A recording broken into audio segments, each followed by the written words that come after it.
Everyone, welcome again on my YouTube channel unboring chemistry. तो आज ये मैं मॉलिक्यूलर सिमेट्री का सेकेंड लेक्चर है। पहले लेक्चर में हमने बात कर लिया है कि क्या होता है सिमेट्री ऑपरेशन और सिमेट्री एलिमेंट, और सिमेट्री एलिमेंट कितने प्रकार के होते हैं। अगर आपने मेरा पहला लेक्चर नहीं देखा है तो आप जाकर के उसको देखिए, उसके बाद इसको देखिए, तब आप जान पाएंगे कि चीज़ें वास्तव में मैं किसके बारे में बात करने जा रहा हूँ। तो जो मैं आज डिस्कस करने वाला हूँ वो है रोटेशनल एक्सिस ऑफ सिमेट्री। ये जानिए, अगर आप केमिस्ट्री पढ़ रहे हो, स्टीरियो केमिस्ट्री पढ़नी है, अगर आपको स्पेक्ट्रोस्कोपी पढ़नी है, तो उसके लिए आपको मॉलिक्यूलर सिमेट्री जानना बहुत ही जरूरी है। बिना आप मॉलिक्यूलर सिमेट्री की स्टीरियो केमिस्ट्री स्पेक्ट्रोस्कोपी कंप्लीटली नहीं जान पाओगे। तो देखो क्या है रोटेशनल एक्सिस ऑफ सिमेट्री। सबसे पहले क्या होती है, देखो, जो मैं कहूँ कि कोई मॉलिक्यूल ले लीजिए, उसमें आप ये सोचिए, इमेजिन करना है कि किसी एक्सिस के अलांग आपको मॉलिक्यूल को रोटेट कराना है। रोटेट कराने के बाद कैसे स्ट्रक्चर, इक्विवेलेंट स्ट्रक्चर मिलने चाहिए। Equivalent, not identical. इक्विवेलेंट और आइडेंटिकल में अंतर क्या है, सिर्फ इतना अंतर है। देखिए, आइडेंटिकल का मतलब स्ट्रक्चर और ज्योमेट्री भी दोनों क्या है, सेम है, और पोजीशन ऑफ एटम भी सेम है। अभी आप जान पाओगे एग्जांपल में। और इक्विवेलेंट का मतलब स्ट्रक्चर तो सेम हो लेकिन पोजीशन ऑफ एटम क्या हो, चेंज हो। तो आपको ये इमेजिन करना है कि कौन सी एक्सिस के अलांग मैं मॉलिक्यूल को रोटेट करा दूं तो इक्विवेलेंट स्ट्रक्चर मिले। जैसे देखिए, हमारा एक मॉलिक्यूल है, ये देखिए, ये मॉलिक्यूल है वाटर का, यानी वाटर का जो शेप होता है कैसा होता है, bend V shape. Bend V shape होता है वाटर मॉलिक्यूल, यानी ऐसा होता है।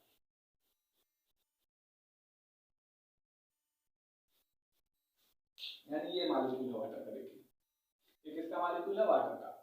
अब अगर मैं इसको कहूँ H1 और इसको कहूँ H2, तो आपको ये इमेजिन करना है कि किस एक्सिस के अलांग इस मॉलिक्यूल को घुमाने का मुझे इक्विवेलेंट स्ट्रक्चर मिले और कितने एंगल पे घुमाने पे मिले, ये चीज आपको जाननी है। तो देखो, मैं जो मानता हूँ, मैं इसको Z एक्सिस मान रहा हूँ और इसको मैं X एक्सिस मान, और जो सामने एक्सिस आ रही है इसको हम Y मान रहे हैं। ये वाली एक्सिस जो सामने आ रही है एक्सिस को हम क्या कर रहे हैं, Y एक्सिस।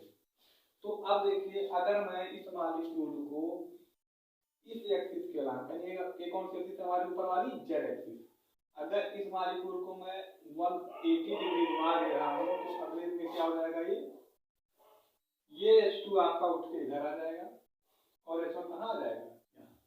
मैं कर क्या रहा हूँ, जान लीजिए आप, मैं ये कर रहा हूँ, ये आपका अगर H1 और ये क्या H2, मैं ऐसे घुमा दिया, इस एक्सिस ऊपर वाले से पकड़ के ऐसे घुमा दिया, तो क्या हुआ कि आपका, अबे मैं ये स्पेसिफाई नहीं कर रहा हूँ कि क्लॉकवाइज के एंटी क्लॉकवाइज, तुम इधर से भी तो घुमा सकते हो। तो ये स्पेसिफाई नहीं किया जा रहा कि क्लॉकवाइज एंटी क्लॉकवाइज। मैंने स्टूडेंट को देखा है कि डेफिनेशन में एंटी क्लॉकवाइज देते हैं, क्लॉकवाइज को स्पेसिफाई किसी भी तरीके से आप इधर घुमा दिए या उधर से घुमा दो, तो कैसा आ रहा है, केवल पोजीशन ऑफ एटम चेंज हो रहे हैं, क्यों, और ज्योमेट्री क्या है, सेम है, यानी शेप इसका क्या है, सेम है। यानी यहाँ से आपने घुमाया 180 तो क्या मिला आपको, ऐसा ही स्ट्रक्चर। अच्छा, एक बार और ध्यान दो, अगर फिर मैं ऐसे 180 से घुमा दूं तो क्या हो जाएगा, फिर अगर मैं 180 घुमा दूंगा तो जो स्ट्रक्चर पहले था वही स्ट्रक्चर हमको मिल गया। अब आप देखिए, स्ट्रक्चर फर्स्ट, स्ट्रक्चर सेकेंड और स्ट्रक्चर थर्ड। तो आप देख पा रहे हैं कि स्ट्रक्चर फर्स्ट और थर्ड में पोजीशन ऑफ एटम भी सेम है और स्ट्रक्चर भी कैसा है, सेम है। तो इसका मतलब ये स्ट्रक्चर कैसा है, आइडेंटिकल। कैसा है, आइडेंटिकल। लेकिन अगर आप स्ट्रक्चर फर्स्ट और सेकंड में देख पा रहे होंगे तो इसमें आपको ऐसा मिल रहा होगा कि यहाँ पर पोजीशन ऑफ एटम क्या हो गया है, चेंज हो गया है। यहाँ पर H2 था, अब H2 इधर आ गया, क्यों, और इसके बाद इधर चला गया है। तो ये स्ट्रक्चर आपका कैसा स्ट्रक्चर है, इक्विवेलेंट स्ट्रक्चर। कैसा स्ट्रक्चर है, इक्विवेलेंट स्ट्रक्चर। तो जो कंडीशन है कि आपको एक इमेजिनरी एक्सिस के अलांग मॉलिक्यूल को रोटेट कराना है। इमेजिनरी एक्सिस के अलांग आपको मॉलिक्यूल को क्या कराना है, रोटेट कराना है। और आपको कैसे स्ट्रक्चर मिलने चाहिए, इक्विवेलेंट स्ट्रक्चर अगर मिलता है तो वहां से एक्सिस ऑफ सिमेट्री पॉसिबल है। बात समझ गए, नॉट आइडेंटिकल। आइडेंटिकल नहीं मिलना चाहिए, कैसा मिलना चाहिए, इक्विवेलेंट स्ट्रक्चर मिलना चाहिए। तो इसका मतलब वहां पर एक्सिस ऑफ सिमेट्री प्रेजेंट है। अब देखिए, जो इसको डिनोट किया जाता है यहाँ पे, को कहते हैं, इसको रोटेशनल एक्सिस ऑफ सिमेट्री को हम CN से डिनोट करते हैं, जहां पर n है आपका ऑर्डर ऑफ रोटेशन। n क्या है? Order of rotation. n है आपका ऑर्डर ऑफ रोटेशन। n बराबर जो होगा, n बराबर होता है 360 डिग्री अपॉन थीटा। यानी अब आपने थीटा यहाँ पर क्या है आपका, theta angle of rotation. Theta क्या है आपका? Angle of rotation. किस एंगल से आपने रोटेट करा, तो अगर इसमें आप किस एंगल से कराए हो 180 पे ना, तो n की वैल्यू क्या हो गई? n की वैल्यू हो गई 180। आप इसको कैंसिल करिए, n बराबर क्या आ गया 2, तो Cn बराबर क्या हो गया C2। यानी यहाँ से क्या लगना है, ये कौन सी एक्सिस थी? Z एक्सिस, तो इसको हमने जो रोटेट करा इसको हम C2Z कहते हैं। क्या कहते हैं? C2Z।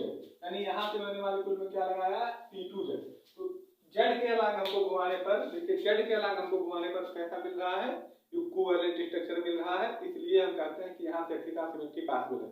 अब यह यानी ये देखिए इधर वाली एक्सिस x है, अगर आप इससे घुमा रहे हो x एक्सिस से तो ऐसा हो जाएगा स्ट्रक्चर। यानी अब स्ट्रक्चर क्या हो गया? चेंज हो गया। जब स्ट्रक्चर चेंज हो गया तो इसका मतलब यहाँ से एक्सिस ऑफ सिमेट्री पॉसिबल नहीं है। आप y से करोगे तो भी आपको सेम नहीं मिलेगा, ऐसा हो जाएगा। इसका मतलब यहाँ से भी पॉसिबल नहीं है। क्यों? कहाँ से पॉसिबल है? Z से। तो आपको यही चेक करना है कि हम मॉलिक्यूल को किस एक्सिस से कितना घुमा सकते हैं। बात समझ रहे हो? तो अब घुमाने के बाद इक्विवेलेंट स्ट्रक्चर मिलने चाहिए। ये चीज आपको याद रखना कि इमेजिनरी एक्सिस के अलग मॉलिक्यूल को रोटेट कराने में कैसे स्ट्रक्चर मिलने चाहिए? Equivalent structure. अगर आइडेंटिकल है तो उसको आपको कंसीडर नहीं करना है। यानी इसमें सिर्फ एक C2Z है, ये वाला C2Z आपको कंसीडर नहीं करना है। तो आशा करता हूं कि ये बात आप समझ गए होंगे रोटेशनल एक्सिस ऑफ सिमेट्री क्या है। फिर कितना जानिए कि an imaginary axis passing through the molecule along which we rotate the molecule get a equivalent structure, not a identical structure. Rotational axis of symmetry is denoted by Cn, where n बराबर order of rotation. The value of n is calculated by this formula 360 degree upon theta, where theta is angle of rotation. तो जैसे आप theta की value calculate किया n की value n बराबर 2, तो c बराबर हो जाएगा C2। अब देखिए ऐसे कोई मॉलिक्यूल ऐसा हो जिसमें आपको कई एक्सिस मिल रहे, जैसे मान लीजिए 2C3 मिल गया, 3C2 मिल गया। एक एग्जांपल है BF3 का, आप देखिएगा, मैं नेक्स्ट लेक्चर में कराऊंगा। तो इसमें देखिए ये वाली एक्सिस क्या है, इसका n की वैल्यू क्या है? कम है, और इसकी n की वैल्यू क्या है? ज्यादा है। तो जिसकी n की वैल्यू ज्यादा होती है हाईएस्ट रोटेशनल ऑर्डर एक्सिस। ये क्या है? Highest rotational order axis. जिसका रोटेशनल ऑर्डर ज्यादा है उसी को हम क्या कहते हैं? Principal axis. इसी को हम क्या कहते हैं? Principal axis. और प्रिंसिपल एक्सिस को छोड़ करके जितनी भी एक्सिस हैं उन सबको हम क्या कहते हैं? Secondary axis. ये सब कहती हैं सेकेंडरी एक्सिस या सब्सिडियरी एक्सिस भी इन्हीं को कहते हैं। तो जिसका रोटेशनल ऑर्डर ज्यादा है उसी को हम प्रिंसिपल एक्सिस, और उनको छोड़ करके जितनी भी एक्सिस उन सबको हम क्या कहते हैं? Secondary axis. तो अब अगले लेक्चर में हम लोग, लेक्चर बहुत ज्यादा बड़ा हो जाएगा, उसमें हम लोग कई मॉलिक्यूल में एक्सिस लगा करके देखेंगे कितनी पॉसिबिलिटी है। आशा करता हूँ आप समझ गए होंगे। इसमें सिर्फ इतना समझना, कुछ नहीं समझना है कि इमेजिनरी एक्सिस पास करनी है मॉलिक्यूल में, और उस मॉलिक्यूल को उस एक्सिस के अलग कितने पॉसिबिलिटी है रोटेट कराने की कि इक्विवेलेंट स्ट्रक्चर मिले। तो यही सोचना है कि वो कौन सी इमेजिनरी एक्सिस है कि कितने एंगल पे मॉलिक्यूल को घुमा सकता हूँ, कितने तरीके से कि इक्विवेलेंट स्ट्रक्चर हमको